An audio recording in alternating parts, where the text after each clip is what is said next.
Strap in, because this one's a doozy. So, I had an interview for a junior software engineer position at a trendy startup in town. After a string of unsuccessful interviews, I was desperate to land this gig, so I went all out. I even bought a brand new suit to make the best impression possible. Little did I know, I was in for the most embarrassing day of my life. The day of the interview, I felt great as I donned my new suit, feeling sharp and ready to conquer the world. I arrived at the office, got checked in, and waited in the lobby. After a few minutes, the hiring manager arrived to escort me to the conference room where the interview would be held. As we walked through the open plan office, I suddenly felt a draft that shouldn't be there. I looked down and discovered, to my horror, that I had forgotten to zip up my fly. My face flushed red as a tomato, and I quickly corrected my wardrobe malfunction, praying nobody noticed. As if that wasn't bad enough, the interview started off on the wrong foot. When I reached out for a handshake, I accidentally knocked over the hiring manager's coffee cup, spilling it all over her white blouse. The room was filled with an awkward silence as she excused herself to clean up.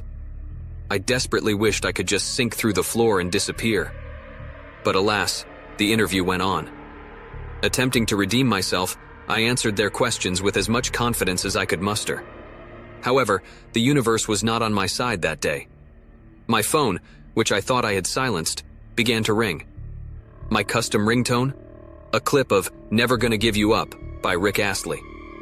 Yes, I essentially rickrolled my interviewers. They shot me a disapproving glare as I fumbled to silence my phone. But the cringe didn't end there. As I tried to regain my composure, I felt a sneeze coming on. Hoping to avoid further disaster, I attempted to stifle it. Instead, the force of the suppressed sneeze caused a loud, high-pitched fart to escape. I was mortified. The interviewers exchanged uncomfortable glances, and I could feel the temperature in the room drop a few degrees. The final nail in the coffin was when they asked me to explain a project I'd worked on. My mind went completely blank. I started to ramble about a half-baked idea, but the more I spoke, the less sense I made. I could see the confusion in their eyes, and I knew I was bombing this interview spectacularly. As the interview finally drew to a close, I knew I had blown my chance. I gathered my things, still reeling from the relentless series of cringe-worthy events, and left the building, convinced I would never hear from them again. And I was right. I never got a call back.